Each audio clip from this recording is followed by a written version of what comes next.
البحر غار عليه من ابنه اللي كان بيفسحه فيه وغدر بيه وحاول ياخده منه، بس هو طلع أقوى منه وأنقذ ابنه وراح هو وسط أمواج البحر وحصل صحابه المنتجين الأربعة في نفس الشهر ومعجون بالفن من صغره ودخل التمثيل بسبب أم صاحبه. وأحمد الفيشاوي كان وش الخير عليه، وأبوه كان ضابط وأمه مدرسة فرنساوي، وأب حنون على عياله، ومراته كانت عنده بالدنيا، واتشهر بأخلاقه العالية وذكائه وشطارته في إدارة الكاميرا، واسمه كان سبب في معاناته في الحياة. الكلام هنا عن مدير التصوير تيمور. يا ترى إيه أسرار حياته، وتفتكروا إيه حكايته مع التصوير؟ تعالوا يلا أقول لكم تفاصيل دي كلها في الفيديو ده، بس خليكم متابعين معايا للآخر.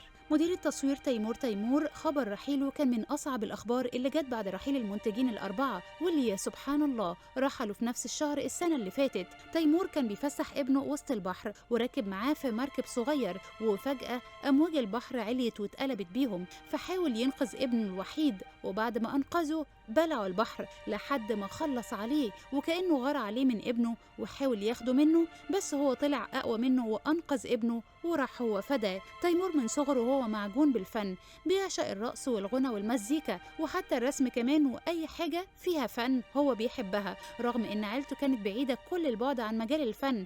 يعني عندكم مامته كانت مدرسة فرنساوي وأبوه كان ضابط بس بيحب التصوير الفوتوغرافي قوي، ومش بس كده، ده كمان كان بيطبع الصور ويحمضها لحد ما تطلع شكل الصورة طبيعي، وهو ورث حب التصوير من أبوه الضابط. تيمور